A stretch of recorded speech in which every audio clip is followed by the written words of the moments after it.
నమస్కారం ఘంటారావానికి స్వాగతం. ముందుగా ప్రధాన అంశాలు. ఉదయం 11 గంటలకు భేటీ కానున్న జీఎస్టీ కౌన్సిల్. స్లాబుల్లో భారీ మార్పులపై సర్వత్రా ఆసక్తి.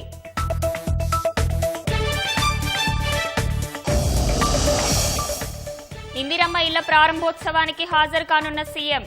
భద్రాద్రి కొత్తగూడెం జిల్లా బెండాలపాడులో ఏర్పాట్లు.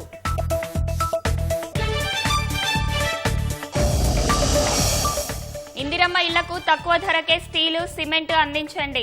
పరిశ్రమలు మానవీయ కోణంలో ఆలోచించాలని భట్టి సూచన.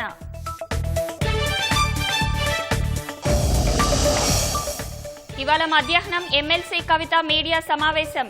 భవిష్యత్ కార్యాచరణపై నిర్ణయం ప్రకటించే అవకాశం.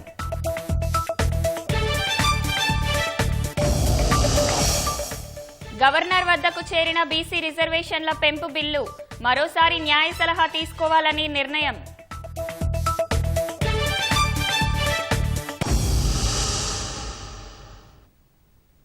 కేంద్ర ఆర్థిక మంత్రి నిర్మలా సీతారామన్ అధ్యక్షతన జీఎస్టీ మండలి సమావేశం నేటి నుంచి 2 రోజుల పాటు జరగనుంది. అన్ని రాష్ట్రాలు, కేంద్రపాలిత ప్రాంతాల ఆర్థిక మంత్రులు ఈ సమావేశాల్లో పాల్గొననున్నారు. కేంద్రం ప్రతిష్టాత్మకంగా భావిస్తున్న వస్తు సేవల పన్ను సంస్కరణలపై మండలిలో చర్చించనున్నారు. ప్రస్తుతం జీఎస్టీలో 5, 12, 18, 28% స్లాబులు ఉన్నాయి. వాటిని 5, 18 శాతాలకే పరిమితం చేయాలని కేంద్రం ప్రతిపాదించింది. ఆగస్టు 15న స్వాతంత్ర దినోత్సవ ప్రసంగంలో ప్రధాని మోదీ జీఎస్టీ సంస్కరణల ప్రణాళికను ఆవిష్కరించారు. తర్వాత కేంద్ర ప్రభుత్వం సంస్కరణల బ్లూ ప్రింట్ను ప్రాథమిక పరిశీలన కోసం రాష్ట్రాల మంత్రుల బృందంతో పంచుకుంది. 12, 28% స్లాబులను తొలగించి 5, 18 స్లాబులకే పరిమితం కావాలన్న ప్రతిపాదనను రాష్ట్రాల మంత్రుల బృందం ఆమోదం తెలిపింది. నేడు, రేపు సమావేశం కానున్న కౌన్సిల్ ఆ సిఫారసులను పరిశీలించనుంది. జీఎస్టీ సంస్కరణల వల్ల తమకు వాటిల్లే నష్టానికి పరిహారం ఇవ్వాలని రాష్ట్రాలు, కేంద్రపాలిత ప్రాంతాలు కేంద్ర ప్రభుత్వాన్ని కోరుతున్నాయి. జీఎస్టీ కౌన్సిల్ భేటీలో పాల్గొనేందుకు ఉప ముఖ్యమంత్రి, ఆర్థిక మంత్రి భట్టి విక్రమార్క ఢిల్లీకి చేరుకున్నారు. అలహాబాద్ హైకోర్టుకు 26 మంది కొత్త జడ్జీల నియామకానికి సీజేఐ జస్టిస్ బీఆర్ గవాయ్ నేతృత్వంలోని సుప్రీంకోర్టు కొలీజియం సిఫారసు చేసింది. న్యాయాధికారుల కోటా నుంచి 14 మంది, న్యాయవాదులు కోటా నుంచి 12 మంది పేర్లను న్యాయమూర్తుల పోస్టులకు ప్రతిపాదించింది. వీరిలో 4 మహిళలు ఉన్నారు. 160 మంది జడ్జీలు ఉండాల్సిన అలహాబాద్ హైకోర్టులో ప్రస్తుతం 84 మంది పనిచేస్తున్నారు. 76 పోస్టులు ఖాళీగా ఉన్నాయి. ఈ నేపథ్యంలో అందులో 3వ వంతు పోస్టుల భర్తీకి కొలీజియం ఒకేసారి సిఫారసు చేసింది. ఒక హైకోర్టుకు ఇంత పెద్ద సంఖ్యలో న్యాయమూర్తుల నియామకానికి కొలీజియం సిఫారసు చేయడం చాలా అరుదు అని సుప్రీంకోర్టు వర్గాలు వెల్లడించాయి. ప్రభుత్వం ప్రతిష్టాత్మకంగా చేపట్టిన ఇందిరమ్మ ఇళ్ల పథకం అమలులో నేడు మరో ముందడుగు పడనుంది. రాష్ట్రంలోనే తొలిసారిగా ఇందిరమ్మ ఇళ్ల నిర్మాణం ప్రారంభోత్సవానికి భద్రాద్రి కొత్తగూడెం జిల్లా వేదిక కానుంది. సొంత గూడు కోసం నిరీక్షిస్తున్న రాష్ట్రంలోని నిరుపేదలకు కొండంత భరోసా నింపేలా సీఎం రేవంత్ రెడ్డి ఇవాళ ఆ పథకాన్ని లాంఛనంగా ప్రారంభించనున్నారు. లబ్ధిదారులతో కలిసి స్వయంగా సామూహిక గృహప్రవేశ మహోత్సవాల్లో ముఖ్యమంత్రి పాల్గొననున్నారు. ఇందిరమ్మ ఇళ్లతో పేదల దశాబ్దాల కల నెరవేరుస్తామని ఎన్నికల్లో మాటిచ్చిన కాంగ్రెస్ అధికారంలోకొచ్చిన 20 నెలల్లోనే పథకం ఫలాలు లబ్ధిదారులకు అందేలా చొరవ చూపుతోంది. రాష్ట్రంలోనే తొలిసారిగా ఇందిరమ్మ ఇళ్ల ప్రారంభోత్సవాల్లో కీలక ముందడుగు పడనుంది. భద్రాద్రి కొత్తగూడెం జిల్లా చంద్రుగొండ మండలం బెండాలపాడు అందుకు వేదికగా నిలవబోతోంది. రాష్ట్రంలోనే తొలిసారిగా ఇందిరమ్మ ఇళ్ల ప్రారంభోత్సవం కోసం ఆ గ్రామానికి ముఖ్యమంత్రి రేవంత్ రెడ్డి రానున్నారు. గ్రామంలోని లబ్ధిదారులతో కలిసి స్వయంగా సామూహిక గృహప్రవేశ కార్యక్రమాల్లో పాల్గొనున్నారు.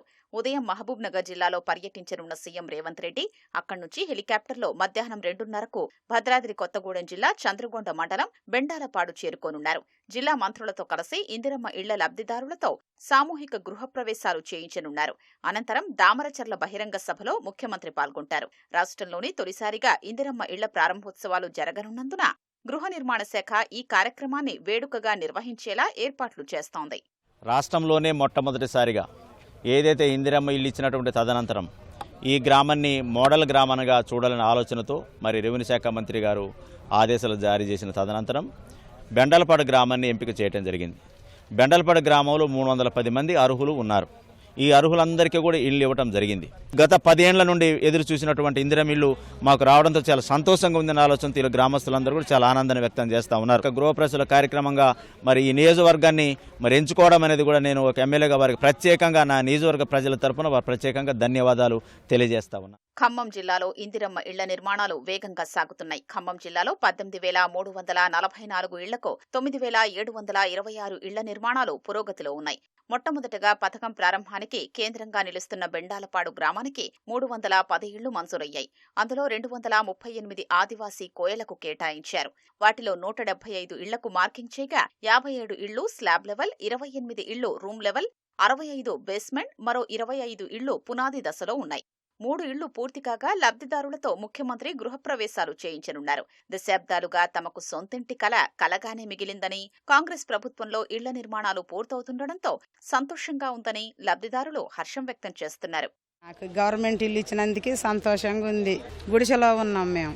ఇప్పుడు మా గవర్నమెంట్ ఇల్లు ఇచ్చారుగా, మంచిగా ఉంది. ఇప్పుడు అంతకుముందు వర్షం వచ్చినా తడిసేవాళ్ళమండి, ఎండకెండినట్టు వానకు తడిసినట్టు ఉన్నామండి.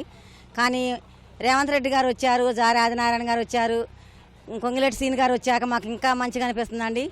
ఇల్లు ఇచ్చినందుకు మాకు వీళ్ళందరికీ ధన్యవాదాలండి. రేకుల షెడ్లో ఇప్పుడు ఇందిరం ఇల్లు వచ్చిన తర్వాత ఇల్లు కట్టుకుంటున్నాం. చాలా హ్యాపీగా ఉన్నామండి. పెళ్ళయి 18 సంవత్సరాలు అవుతుంది. గడ్డింట్లో ఉంటున్నామండి. అంటే కొద్దిగా గడ్డిల్లుగా కొద్దిగా ఇబ్బంది పడ్డాం. వర్షాకాలం నీళ్ళుండి ఇక ఇటు తిరగటానికి ఇబ్బంది అయ్యేది. పుట్టినప్పుడు కానుండి గడ్డింట్లోనే ఉన్నా.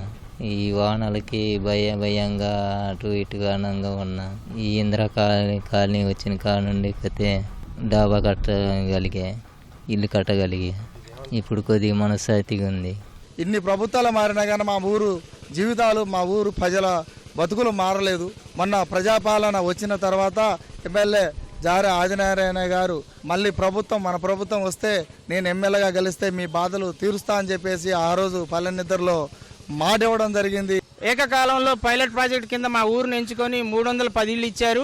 ఆ 310 ఇళ్ళు ఇచ్చిందే కాకుండా కట్టలేని వారి పరిస్థితిని చూసి ఒక బిల్డర్ని పెట్టి స్వయంగా ఇంకొక 100 ఇళ్ళు కట్టేటట్టు లబ్ధిదారులకు ఎలాంటి ఇబ్బంది లేకుండా దగ్గరుండి అన్ని చూసుకుంటూ నియోజకవర్గంలోనే కాకుండా జిల్లాలోనే కాకుండా రాష్ట్రంలోనే మంచి పేరు వచ్చే విధంగా గ్రామాన్ని తీర్చిదిద్దుతున్నారు. ఇందిరమ్మ ఇళ్ల పథకం ప్రకటనకు కేంద్రంగా నిలిచిన భద్రాద్రి కొత్తగూడెం జిల్లానే పథకం ప్రారంభానికి వేదికగా నిలుస్తోంది. 2024 మార్చి 11న భద్రాచలం వేదికగా సీఎం రేవంత్ రెడ్డి ఇందిరమ్మ ఇళ్ల పథకాన్ని ప్రకటించారు. సీతారాముల వారి చెంతనే ఇళ్ల నమూనా విడుదల చేశారు. గృహప్రవేశాలు రాష్ట్రంలోనే తొలిసారిగా భద్రాద్రి జిల్లాలోనే మొదలవుతుండడం విశేషం. బెండాలపాడులో ముఖ్యమంత్రి రేవంత్ రెడ్డి చేతుల మీదుగా ఇందిరమ్మ ఇళ్ల ప్రారంభోత్సవాలు చేసిన తర్వాత జిల్లాల్లో మంత్రులు, ప్రజాప్రతినిధులు పూర్తయిన ఇళ్లను ప్రారంభించేలా సన్నాహాలు చేస్తున్నారు. ఇందిరమ్మ ఇళ్ల నిర్మాణాలకు తక్కువ ధరలో నాణ్యమైన స్టీలు, సిమెంట్ సరఫరా చేయాలని కంపెనీల యాజమాన్యాలను ఉప ముఖ్యమంత్రి భట్టి విక్రమార్క కోరారు. మరో మంత్రి శ్రీధర్ బాబుతో కలిసి సిమెంట్, స్టీల్ పరిశ్రమల యజమానులు, అధికారులతో సచివాలయంలో భట్టి సమావేశమయ్యారు. రాష్ట్రంలో 22,500 కోట్లతో 4.5 లక్షల ఇందిరమ్మ ఇళ్ల నిర్మాణం జరుగుతోందని తెలిపారు. స్టీలు, సిమెంటు పరిశ్రమల యాజమాన్యాలను మానవీయ కోణంలో ఆలోచించి ఇళ్ల నిర్మాణానికి తక్కువ ధరలతో నాణ్యమైన సరుకు అందించాలని కోరారు. పెద్ద, చిన్న అనే అంతరం లేకుండా కంపెనీలన్నీ ఒకే ధరకి సిమెంటు, స్టీలు సరఫరా చేయాలని మంత్రి శ్రీధర్ బాబు సూచించారు. సిమెంటు, స్టీలు పరిశ్రమల అభివృద్ధికి ప్రభుత్వం చేపడుతున్న కార్యక్రమాలను దృష్టిలో పెట్టుకుని తక్కువ ధరకు నాణ్యతతో కూడిన సరుకు అందించాలని శ్రీధర్ బాబు కోరారు. పరిశ్రమల శాఖ ఆధ్వర్యంలో త్వరలో సమావేశమై ధరలు ఖరారు చేస్తామని కంపెనీల ప్రతినిధులు తెలిపారు. స్థానిక సంస్థల ఎన్నికల్లో రిజర్వేషన్లపై 50% పరిమితిని ఎత్తివేసి బీసీలకు 42% కల్పించే బిల్లులపై న్యాయ సలహా తీసుకోవాలని గవర్నర్ జిష్ణుదేవ్ వర్మ నిర్ణయించినట్లు తెలిసింది. గతంలో వచ్చిన బిల్లులపైన ఆయన తొలుత న్యాయ సలహా తీసుకున్నారు. అనంతరం రాష్ట్రపతి ఆమోదానికి పంపారు. పురపాలక, పంచాయతీరాజ్ చట్ట సవరణ బిల్లులతో పాటు స్థానిక సంస్థల ఎన్నికల్లో బీసీలకు 42% రిజర్వేషన్లు కల్పిస్తూ ఇటీవలే శాసనసభ, మండలి ఆమోదం తెలిపాయి. రాష్ట్ర ప్రభుత్వం వాటి ఆమోదం కోసం గవర్నర్ వద్దకు పంపింది. సోమవారమే మంత్రులు, అఖిలపక్షం నేతలు గవర్నర్ జిష్ణుదేవ్ వర్మను కలిసి బిల్లులకు ఆమోదం తెలపాలని కోరాయి. ఈ తరుణంలో కొత్తగా వచ్చిన బిల్లుల విషయంలో మరోసారి న్యాయ సలహా తీసుకోవాలని గవర్నర్ నిర్ణయించినట్లు సమాచారం. గవర్నర్ తీసుకునే నిర్ణయంపై సర్వత్రా ఉత్కంఠ నెలకొంది. ఢిల్లీ మద్యం కేసులో బెయిల్పై వచ్చిన తర్వాత బీఆర్ఎస్తో క్రమంగా పెరుగుతూ వచ్చిన దూరం ఎమ్మెల్సీ కవిత సస్పెన్షన్ వరకు వెళ్లింది. 10 ఏళ్ల బీఆర్ఎస్ పాలనలో బలహీన వర్గాలకి తగిన న్యాయం జరగలేదని, సామాజిక తెలంగాణ కోసం పోరాడాలంటూ చేసిన వ్యాఖ్యలతో ప్రారంభమై మాజీ మంత్రి హరీష్ రావు, మాజీ ఎంపీ సంతోష్ కుమార్పై ఆరోపణలతో పార్టీకి దూరమయ్యారు. పార్టీలో తనపై కుట్రలకు పాల్పడుతున్నారని ఇప్పటి వరకు పలుమార్లు చెప్పిన కవిత సస్పెన్షన్ తర్వాత ఇవాళ నిర్వహించే మీడియా సమావేశంలో ఎలా స్పందిస్తారన్నది ఆసక్తికరంగా మారింది. గత అసెంబ్లీ ఎన్నికల్లో అధికారం కోల్పోయిన భారత రాష్ట్ర సమితి లోక్సభ ఎన్నికల్లో ఒక్కచోట విజయం సాధించలేక చతికిలపడింది. ఆ మధ్యకాలంలో ఢిల్లీ మద్యం కుంభకోణం కేసులో ఎమ్మెల్సీ, బీఆర్ఎస్ అధినేత కేసీఆర్ కూతురు అరెస్టై జైలుకెళ్లడం పార్టీని మరింత ఇబ్బందుల్లోకి నెట్టింది. కొన్ని నెలల తర్వాత బెయిల్ వచ్చింది. జైలు నుంచి విడుదల తర్వాత కొన్నాళ్ల పాటు రాజకీయ కార్యకలాపాలకు దూరంగా ఉన్న ఆమె తెలంగాణ జాగృతి ఆధ్వర్యంలో కార్యక్రమాలు వేగవంతం చేశారు. అసెంబ్లీలో పూలే విగ్రహం ఏర్పాటు, బీసీలకు 42% రిజర్వేషన్లు, ఉద్యోగాల నియామకాలు, పోలవరం ముంపు గ్రామాల సమస్యలు, బనకచర్ల సహా వివిధ అంశాలపై ప్రత్యేకంగా కార్యాచరణ చేపడుతూ వచ్చారు. అప్పట్నుంచి పార్టీకి క్రమంగా దూరం పెరుగుతున్నట్లు ప్రచారం జోరుగా సాగింది. సొంత రాష్ట్రం ఏర్పాటైన అనంతరం బడుగు బలహీన వర్గాలు ఆశించిన మేర ప్రయోజనం చేకూరలేదని, సామాజిక తెలంగాణ కోసం పోరాడాల్సిన అవసరం ఉందని కవిత వ్యాఖ్యానించడం విస్తృత చర్చకు దారితీసింది. బీసీ రిజర్వేషన్లపై పార్టీ విధానంతో సంబంధం లేకుండా యునైటెడ్ పూలే ఫ్రంట్ పేరిట ప్రత్యేకంగా కార్యక్రమాలు నిర్వహించారు. కవిత కార్యక్రమాలు, పర్యటనలకు బీఆర్ఎస్ నేతలు క్రమంగా దూరంగా ఉంటూ వచ్చారు. వరంగల్ సభ తర్వాత కేసీఆర్ కు కవిత రాసిన లేఖ లీక్ కావడం దుమారం రేపింది. దేవుడి లాంటి కేసీఆర్ చుట్టూ దెయ్యాలున్నాయని, తన లేఖను లీక్ చేసిన కుట్రదారుల్ని బయటపెట్టారని కవిత డిమాండ్ చేశారు.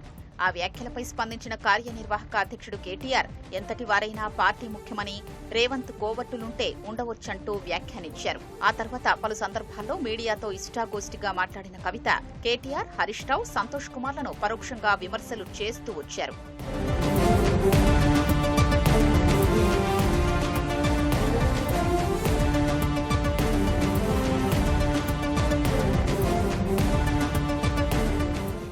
దెయ్యాలు, కోవట్టులు అన్న తర్వాత కొన్నాళ్లు ఏం మాట్లాడొద్దని, అన్ని చూసుకుంటానని కవితకు కేసీఆర్ సూచించినట్లు తెలిసింది. అయినా బహిరంగంగా మాట్లాడడంపై కేసీఆర్ ఆగ్రహంగా ఉన్నట్లు సమాచారం. కాళేశ్వరం కమిషన్ విచారణకు కేసీఆర్ హాజరయ్యే సమయంలో కవిత వెళ్లినా పలకరింపుల్లేవు.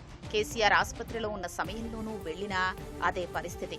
కుమారుడు ఉన్నత విద్య కోసం వెళుతున్నప్పుడు ఆశీర్వాదం కోసం కవిత ఎర్రవల్లిలోని కేసీఆర్ వద్దకు వెళ్లారు. అయితే కేవలం మనవణ్ణి ఆశీర్వదించి కేసీఆర్ పంపినట్లు తెలిసింది.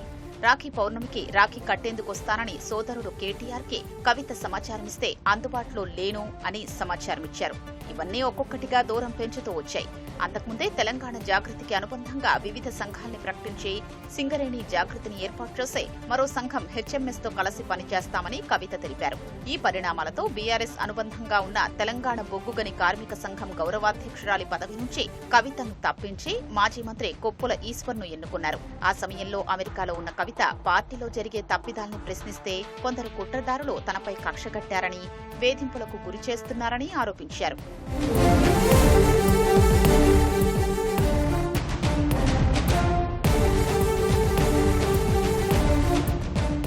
అమెరికా పర్యటన నుంచి వచ్చిన కవిత కాళేశ్వరం ఆనకట్టల లోపాలపై రాష్ట్ర ప్రభుత్వం సీబీఐ విచారణకు నిర్ణయించగా మాజీ మంత్రి హరీష్ రావు, మాజీ ఎంపీ సంతోష్ కుమార్ పై తీవ్ర స్థాయిలో ఆరోపణలు చేశారు. కేసీఆర్ పై సీబీఐ కేసులు పెట్టే స్థాయికొచ్చాక పార్టీ ఉంటే ఎంత, పోతే ఎంత అంటూ ఘాటుగా వ్యాఖ్యానించారు. కాళేశ్వరం అవినీతిలో 5 ఏళ్లు సాగునీటి మంత్రిగా పనిచేసిన హరీష్ రావు పాత్ర లేదా, అందుకే 2వ దఫాలో ఆ బాధ్యతల నుంచి తప్పించలేదా అని ప్రశ్నించారు. మాజీ మంత్రి హరీష్ రావు, మాజీ ఎంపీ సంతోష్ వల్లే కేసీఆర్ కు అవినీతి మరకలని ఆరోపించారు. ఆ ఇద్దరి వెనకాల సీఎం రేవంత్ రెడ్డి ఉన్నారన్నారు. ఆ ఇద్దరు సామాజిక మాధ్యమాల్లో తనపై ఇష్టం వచ్చినట్టు రాయిస్తున్నారన్న కవిత కేసీఆర్ పై అవినీతి ఆరోపణలు వస్తుంటే తట్టుకోలేకపోతున్నానని భావోద్వేగానికి లోనయ్యారు. ఎవరో ఆడిస్తే ఆడే ఆటబొమ్మను తాను కానని, ఖబర్దారని హెచ్చరించారు. కవిత ఆరోపణలు, వ్యాఖ్యలు గులాబీ పార్టీలో కలకలం రేపాయి. కేటీఆర్ నేతలతో చర్చించిన కేసీఆర్ కవితను సస్పెన్షన్ చేయాలన్న నిర్ణయానికొచ్చారు. అందుకనుగుణంగా పార్టీ ప్రకటన జారీ చేసింది. కవిత తీరు, పార్టీ వ్యతిరేక కార్యకలాపాలు బీఆర్ఎస్ కి నష్టం కలిగిస్తున్నందున తీవ్రంగా పరిగణిస్తూ తక్షణమే పార్టీ నుంచి సస్పెండ్ చేస్తూ అధినేత కేసీఆర్ నిర్ణయం తీసుకున్నట్లు ప్రకటించింది.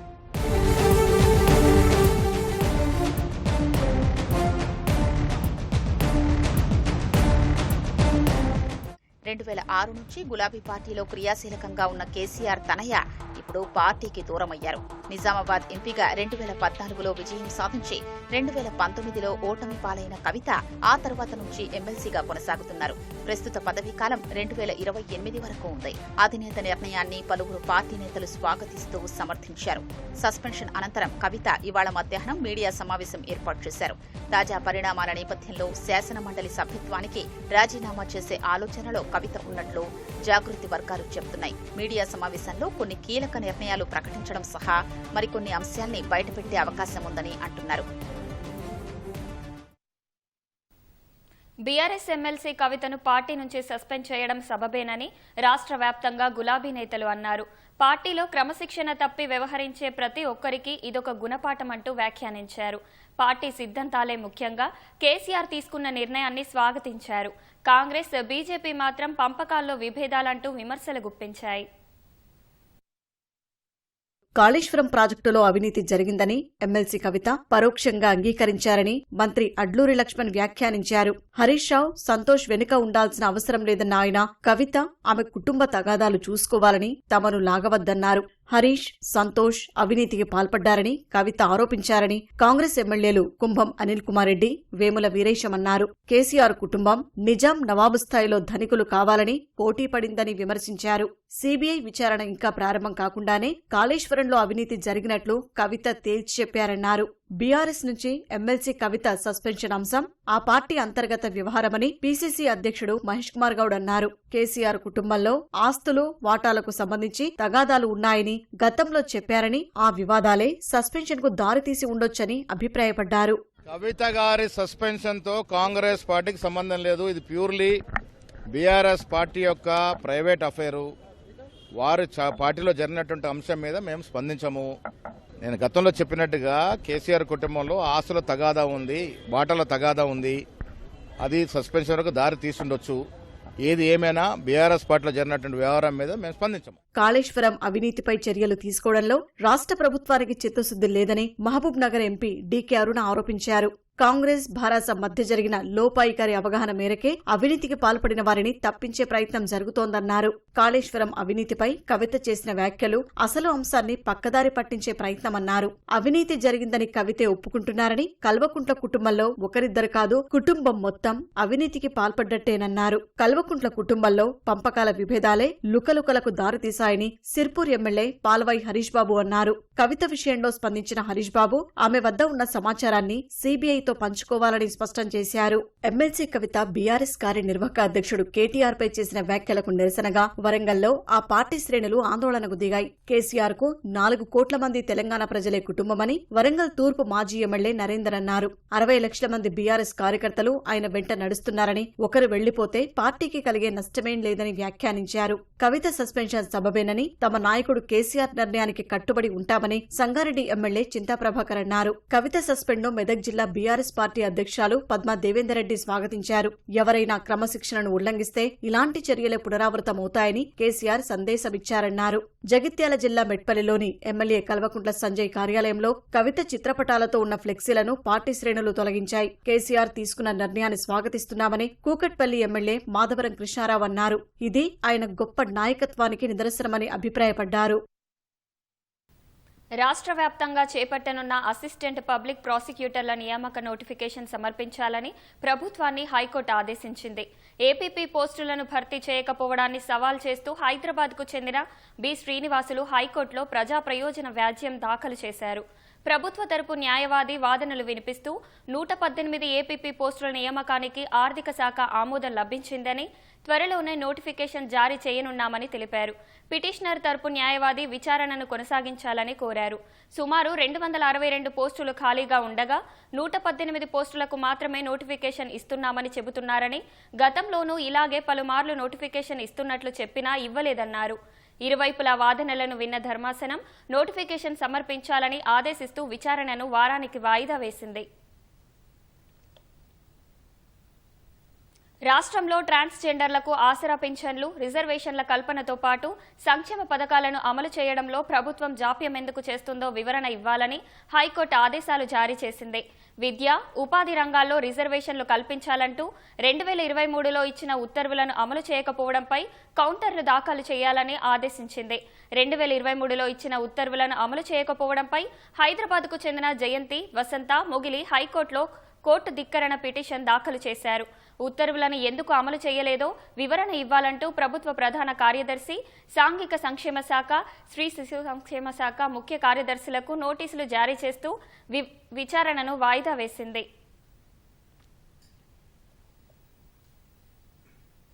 ఐఏఎస్ అధికారిని చెప్పుకుంటున్న ఓ వ్యక్తిని పోలీసులు అరెస్టు చేశారు. ఉస్మానియా యూనివర్సిటీ ఆవరణలో 4 వ్యక్తులు బహిరంగ మూత్ర విసర్జన చేశారు. కార్యాలయం ముందు మూత్ర విసర్జన చేయకూడదని అక్కడ సెక్యూరిటీ గార్డు చెప్పడంతో ఓ వ్యక్తి సెక్యూరిటీపై దాడికి పాల్పడ్డాడు. తాను ఐఏఎస్ ఆఫీసర్ అని, నన్నే ప్రశ్నిస్తావా అంటూ అతనితో పాటు అతని అనుచరులు కూడా సెక్యూరిటీపై దాడి చేశారు. ఘటనపై సెక్యూరిటీ గార్డు ఓయూ పోలీస్ స్టేషన్లో ఫిర్యాదు చేయడంతో విచారణ చేపట్టిన పోలీసులు 4 వ్యక్తులను అదుపులోకి తీసుకున్నారు. సదరు వ్యక్తి నకిలీ ఐఏఎస్ ఆఫీసర్గా గుర్తించారు. పోలీసులు నిందితుల నుంచి కారు స్వాధీనం చేసుకుని 4 వ్యక్తులను రిమాండ్కు తరలించారు. ఇటీవల కురిసిన భారీ వర్షాలకు జలాశయాలు నిండుకుండల్లా మారాయి. వర్షాలు తగ్గుముఖం పట్టినా ఎగువ నుంచి భారీగా వరద వస్తుండటంతో సంగారెడ్డి జిల్లాలోని మంజీరా డ్యాంకు వరద వచ్చి చేరుతోంది. డ్యాం ఇన్ఫ్లో, అవుట్ఫ్లో 77,000 క్యూసెక్కులుగా ఉంది. 7 గేట్ల ద్వారా దిగువకు నీటిని వదులుతున్నారు. కామారెడ్డి జిల్లాలోని నిజాం సాగర్ ప్రాజెక్టుకు వరద ప్రవాహం కొనసాగుతోంది. ఎగువ నుంచి 79,854 క్యూసెక్కుల వరద నీరు వచ్చి చేరుతోంది. 14 గేట్ల ద్వారా 71,609 క్యూసెక్కులను విడుదల చేస్తున్నారు. నిజాం సాగర్ పూర్తి స్థాయి నీటి మట్టం 1,405 అడుగులు కాగా ప్రస్తుతం 1,401.96 అడుగులకు చేరింది. ప్రాజెక్టు పూర్తి స్థాయి నీటి సామర్థ్యం 17.802 టీఎంసీలకు గాను ప్రస్తుతం 13.634 టీఎంసీలు కొనసాగిస్తున్నారు. వరద ప్రవాహం పెరిగే అవకాశం ఉన్నందున పరివాహక ప్రాంత ప్రజలు అప్రమత్తంగా ఉండాలని అధికారులు సూచించారు. పెద్దపల్లి జిల్లాలోని శ్రీపాద ఎల్లంపల్లి జలాశయానికి వరద కొనసాగుతోంది. శ్రీరామ్ సాగర్ ప్రాజెక్టు నుంచి 1,25,000 క్యూసెక్కులు, కడెం ప్రాజెక్టు నుంచి 1,232 క్యూసెక్కులు, నదీ పరివాహక ప్రాంతాల నుంచి 1,11,462 క్యూసెక్కుల వరద నీరు ప్రాజెక్టులోకి వచ్చి చేరుతోంది. దీంతో ప్రాజెక్టు 22 గేట్లు తెరిచి 2,19,229 క్యూసెక్కుల నీటిని దిగువకు వదులుతున్నారు. ప్రాజెక్టు పూర్తి స్థాయి నీటి సామర్థ్యం 20.175 టీఎంసీలకు గాను ప్రస్తుతం 17.245 టీఎంసీలు నిల్వ ఉంది. ప్రాజెక్టు పూర్తి స్థాయి నీటి మట్టం 148 మీటర్లు కాగా ప్రస్తుతం 146.94 మీటర్లకు చేరుకుంది. నదీ పరివాహక ప్రాంత ప్రజలు అప్రమత్తంగా ఉండాలని అధికారులు సూచించారు. మెదక్ జిల్లాలోని ప్రసిద్ధ పుణ్యక్షేత్రం ఏడుపాయల వనదుర్గ భవానీ ఆలయం 20 రోజులుగా గంగమ్మ ఒడిలోనే ఉంది. మంజీరా నది ఉధృతి తగ్గకపోవడంతో 20 రోజులుగా జలదిగ్బంధంలోనే చిక్కుకుంది. భక్తుల భద్రత దృష్ట్యా రాజగోపురంలోని ఉత్సవ విగ్రహం ఏర్పాటు చేసి దర్శనం కల్పిస్తున్నారు.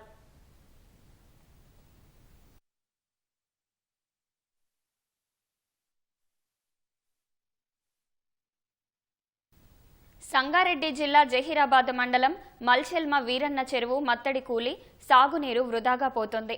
భారీ వర్షాలకు వరద పోటెత్తి మత్తడి తెగిపోయి చెరువు నీరు పంట పొలాలను ముంచెత్తుతోంది.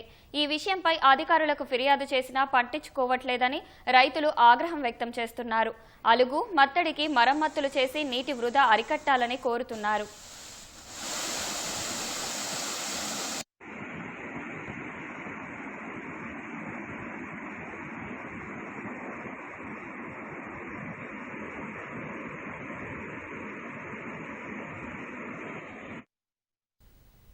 Hyderabad Banjara Hills road number 10లోని 400 కోట్ల విలువైన ప్రభుత్వ భూమి కబ్జా చేసేందుకు కొందరు దుండగులు యత్నిస్తున్నారు.